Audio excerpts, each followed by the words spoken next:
Class 10th में हम पढ़ रहे हैं दो चरों वाली रैखिक समीकरण युग्म। आज हम देखेंगे प्रश्नावली 3.3। इससे पहले हमने 3.1 और 3.2 पढ़ लिए। आप प्लेलिस्ट में जाके उन वीडियो को देख सकते हैं। 3.3 से आपकी शुरुआत हो रही है बीजगणित विधि की। सबसे पहले मैंने आपको बताया था कि दो चरों वाले रैखिक समीकरण को हल करने की दो विधियां, एक तो ग्राफीय विधि जो कि हमने ग्राफ के द्वारा हल किया 3.1 और 3.2 के अंदर। 3.3 से शुरुआत होगी बीजगणित विधि की, और बीजगणित विधि के अंदर टोटल तीन विधियां पढ़ेंगे, पहली, दूसरी और तीसरी। पहली है सबसे पहली प्रतिस्थापन विधि, प्रतिस्थापन विधि जो कि पहला सवाल है ये। दूसरा हम पढ़ेंगे विलोपन विधि, विलोपन विधि, और तीसरी हम पढ़ेंगे वज्र गुणन विधि, वज्र गुणन विधि। एक एक सभी विधियों को हम देखेंगे और कोई भी सवाल आपके एग्जाम के अंदर आ सकता है पर्टिकुलर विधि से संबंधित कि प्रतिस्थापन विधि से इसको हल कीजिए, विलोपन विधि से इसे हल कीजिए या वज्र गुणन विधि से इसे हल कीजिए। तो आपको सभी विधियों के बारे में जानकारी होनी चाहिए। तो सबसे पहला हम सवाल देख लेते हैं आज। निम्न रैखिक समीकरण युग्म को प्रतिस्थापन विधि से हल कीजिए। आपको प्रश्न दे रखे हैं अलग अलग टाइप के हैं। देखते हैं सबसे पहला प्रश्न। नेक्स्ट लेता हूं पेज पे। ये पहला प्रश्न है कि निम्न रैखिक समीकरण युग्मों को प्रतिस्थापन विधि से हल कीजिए। ठीक है, तो यहाँ पे ले लेते हैं फर्स्ट क्वेश्चन। पहला प्रश्न ऐसा का ऐसा मैं उतार देता हूँ एक बार, x प्लस वाई बराबर 14। ठीक है, और दूसरा जो समीकरण है x माइनस वाई बराबर 4। ये जो रैखिक समीकरण युग्म है इसको आपको कौन सी विधि से हल करना है? प्रतिस्थापन विधि। देखिए इसके नाम के अंदर ही इस विधि को आप अच्छे ढंग से समझ सकते हैं कि प्रतिस्थापन यानी आपको एक स्थान से दूसरे स्थान पर स्थापित करना है। राइट, कैसे? सबसे पहला काम है, जो भी आपको समीकरण दे रखे हैं उनका नाम दे दो, समीकरण नंबर 1 और समीकरण नंबर 2। ठीक है, तो यहाँ पे देखिए दो समीकरण दे रखे हैं, उसको सबसे पहले मैं नाम ही दे देता हूँ। यहाँ से हम हल करना प्रारंभ कर रहे हैं, तो लिख लेता हूँ समीकरण नंबर 1 और समीकरण नंबर 2। अब आपको क्या करना है, इन दोनों समीकरणों में से देखना है कि सरल कौन सा है। जो भी आपको सरल नजर आ रहा है उसको हल करके एक चर में उसका मान निकाल दो। तो देखिए यहाँ पे मैं समीकरण 2 ले लेता हूँ ताकि मेरे ये जो माइनस वाला मान है वो इधर जाके हो जाएगा प्लस में। तो समीकरण 1 भी ले सकते हैं, वैसे मैं समीकरण 2 से आगे बढ़ रहा हूँ। देखिए समीकरण 2 से, तो समीकरण 2 है वो क्या है मेरे पास, x माइनस वाई बराबर 4। ठीक है, x माइनस वाई बराबर 4, ये आपके समीकरण 2 था, इसको मैंने लिख दिया। अब इसको हल करना है। हल करना आपने जो प्रश्न वाली 3.2 थी उसके अंदर भी देखा था, एक चर में कैसे मान लाना। जब हम टेबल बनाते थे उससे क्या करते थे कि एक चर यहाँ पे रख रहे थे और दूसरे सबको पक्षांतर करते थे। तो यहाँ पे क्या है, x और y नजर आ रहा है, मैं x को इधर रख रहा हूँ लेफ्ट हैंड साइड में और राइट हैंड साइड में पक्षांतर करता हूँ y को। तो देखिए ये 4 है, ऐसा का ऐसा राइट हैंड साइड में रहेगा। ये माइनस का जो y है पक्षांतर होके इधर आएगा, तो क्या हो जाएगा, प्लस का y। ओके, x बराबर आ गया आपके पास 4 प्लस y। इसका नाम देना है समीकरण नंबर 3। ठीक है, अब इस समीकरण 3 का जो मान है यानी x बराबर आपके निकला 4 प्लस वाई, इस समीकरण 3 का मान आपको उस समीकरण के अंदर रखना है जिसको आपने हल नहीं किया है। देखिए समीकरण 2 को हल करके मैंने ये समीकरण 3 प्राप्त किया, तो समीकरण 3 का मान है वो समीकरण 1 में रखना है, इसको आपने हल नहीं किया है। राइट, तो यहाँ पे लिखना है कि समीकरण 3 से, अब समीकरण 3 से आपको किसका मान मिला है, x का। तो समीकरण 3 से x का मान, x का मान समीकरण 1 में रखने पर, समीकरण 3 से ये जो x का मान निकला है मेरे 4 प्लस वाई, ये समीकरण किस में रख रहा हूं मैं, समीकरण 1 में। तो लिख लेता हूं यहाँ पे मैं समीकरण 1। अब समीकरण क्या है, एक मेरे पास x प्लस वाई बराबर 14। ठीक है, अब x का मान मेरे पास क्या है, 4 प्लस वाई, तो इस x के स्थान पर 4 प्लस वाई रख लो, और ये जो y है प्लस का y ऐसा का ऐसा आ जाएगा, यानी जो x था उसकी जगह आपके आ गया 4 प्लस वाई। चाहो तो इसको ब्रैकेट के अंदर बंद कर दो ताकि आपको समझ में आएगा कि इस x के स्थान पर आपने रखा है 4 प्लस वाई, यहाँ क्योंकि x का मान क्या निकाला है हमने, 4 प्लस वाई। ओके, बराबर 14, ये ऐसा का ऐसा। अब इसको हल करके y का मान लाना है। तो देखिए यहाँ पे ब्रैकेट को खोल देता हूं, तो 4 प्लस ये ब्रैकेट के बाहर आ जाएगा y और y बराबर 14। 4 ये जो y और ये y मिलके कितने हो जाएंगे 2y, यानी y प्लस y मिलके कितने हो गए 2y बराबर 14। 2y बराबर ये 14 है, यहाँ से जो 4 है वो पक्षांतर होके राइट हैंड साइड पे जाएंगे तो क्या हो जाएगा माइनस का 4।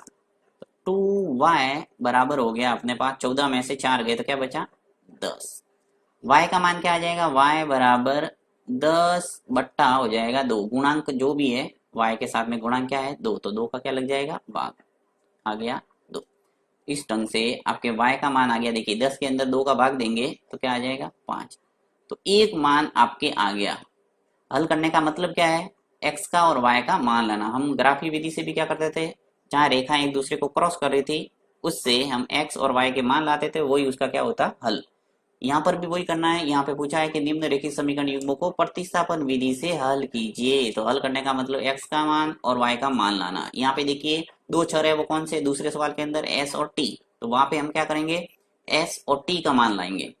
ठीक है, तो यहाँ पे देखिए एक मान आ गया आपके पास y का मान 5, यानी एक उत्तर आपके आ गया।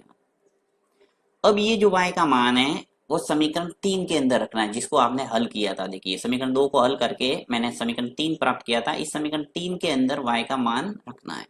तो यहाँ मैं लिख लेता हूं कि समीकरण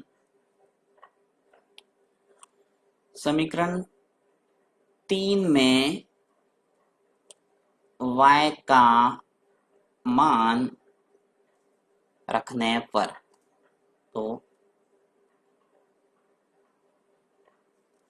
ले लेता हूं मैं यहाँ पे समीकरण 3 में y का मान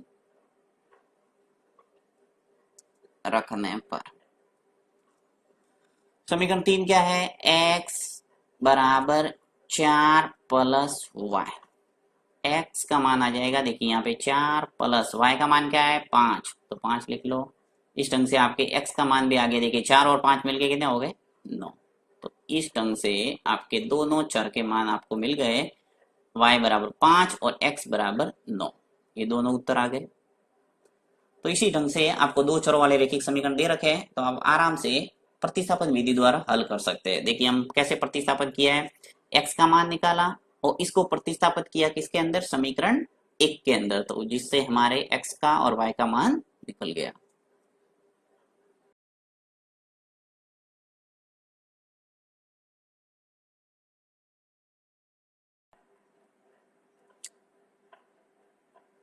नेक्स्ट करते हैं दूसरा प्रश्न। दूसरा दे रखा है s माइनस टी बराबर 3 और एक दे रखा है s बट्टा 3 प्लस टी बट्टा 2 बराबर 6। तो एक भिन्न के रूप में आपको रेखिक समीकरण दे रखा है, तो उसको भी ऐसे ही हल करना है। देखिए लेता हूं मैं दूसरा प्रश्न,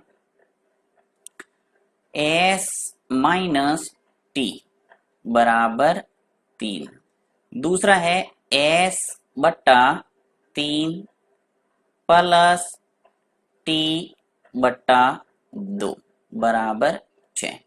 ये समीकरण दोनों मैंने लिख दिया। सबसे पहला काम क्या है समीकरण का नाम देना, समीकरण नंबर 1 और समीकरण नंबर 2। तो यहाँ मैं नाम दे देता हूँ सीधा, पहले सवाल में ऐसे किया था हमने फर्स्ट और ये हो गया सेकंड। फिर क्या करते हैं हम, किसी भी एक समीकरण को हल करके एक चर में मान लाना है। अब हल उसको करना है जो समीकरण सरल दिखे। यहाँ पे आपको ये समीकरण 1 है वो सरल नजर आ रहा होगा, तो मैं समीकरण 1 ले लेता हूं। समीकरण 1 से समीकरण 1 है वो क्या है देखिए s माइनस टी बराबर 3।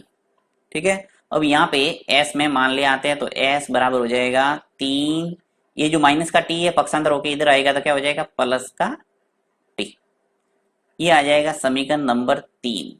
एक चर में मान आ गया, यहाँ पे देखिए कोई गुणांक वगैरह नहीं है और प्लस माइनस में कोई संख्या नहीं है, इसका मतलब एक चर में आपके निकल गया मान s बराबर 3 प्लस टी। अब इस समीकरण 3 का मान किस में रखना है, उस समीकरण के अंदर जिसको हमने हल नहीं किया है। तो समीकरण 2 को हमने हल नहीं किया है, किसको हल किया हमने समीकरण 1 को, तो किसके अंदर मान रखेंगे समीकरण 2 के अंदर। तो यहाँ पे लिख लेता हूं समीकरण 2 में मान रखने पर, यहाँ लिख लेता हूं समीकरण 3 से s का मान, देखिए वहां पे हमारे x का मान हमने निकाला था तो वो हमने रखा था, यहाँ पे s बराबर आया तो s का मान लिखेंगे। तो s का मान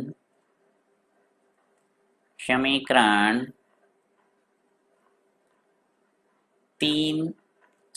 फर्स्ट में रखने पर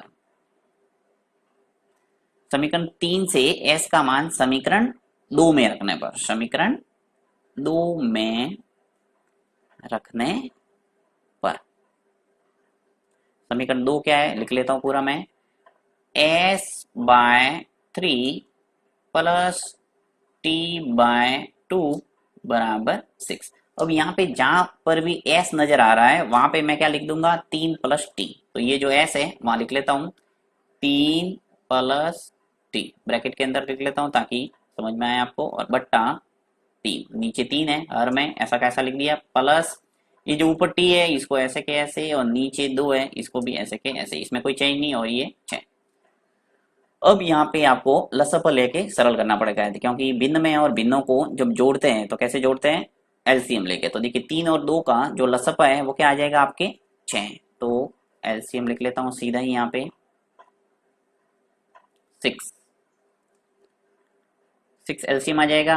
हल कैसे करते हैं, देखिए 3 का भाग देना है 6 में, कितनी बार जाएगा 2 बार, और 2 का गुणा इस ऊपर वाले अंश से होगा, तो ये आ जाएगा 2 और ये 3 प्लस टी। अब ये बात भी आपको समझ में नहीं आ रही है तो जो बेसिक वाला टैब है प्लेलिस्ट में जाके आप देख सकते हैं, उसमें भिन्नों का जोड़, भिन्नों की बाकी, भिन्नों का गुणा किस ढंग से होता है आप आसानी से समझ सकते हैं। इसी प्रकार फिर प्लस यहाँ पे नीचे हर में क्या है 2, और 2 का भाग देंगे 6 में, कितने बार जाएगा 3 बार, इस 3 का गुणा हो जाएगा किससे, इस टी से ऊपर वाले, तो ये आ जाएगा 3t सीधा ही, और बराबर हो जाएगा 6, ये 6 ऐसा का ऐसा। अब वज्र गुणन कर देंगे तो यहाँ पे देखिए क्या स्थिति बनेगी, 2 3 ऐसा का ऐसा, ये टी एक एक स्टेप कर रहा हूं ताकि आपको समझ में आए, देखिए प्लस 3t, वज्र गुणन करेंगे तो 6 का गुणा 6 से हो जाएगा तो कितना हो जाएगा 36, वज्र गुणन यानी क्रॉस में गुणा, इसका गुणा इससे हुआ है। अब ब्रैकेट के अंदर जो भी संख्या उसका गुणा इस 2 से हो जाएगा, 2 का गुणा 3 से करेंगे तो कितने आ जाएंगे 6, फिर प्लस 2 का गुणा t से करेंगे तो क्या आ जाएगा 2t, फिर प्लस 3t बराबर 36, 6 प्लस 2t और 3t मिलके कितने हो गए 5t बराबर 36, 5t बराबर हो जाएगा 36, ये जो 6 है पक्षांतर हो गए, इधर जाएंगे तो क्या हो जाएगा माइनस का 6, तो 5t बराबर हो जाएगा 36 में से 6 गया तो क्या बचा 30, तो t का मान आ जाएगा आपके पास 30/5, यानी इस जो गुणांक है उसका लग जाएगा भाग। तो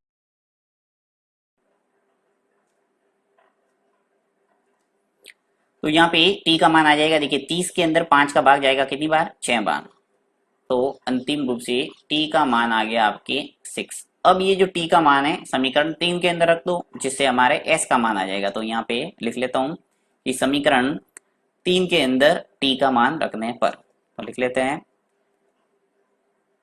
t का मान समीकरण 3 में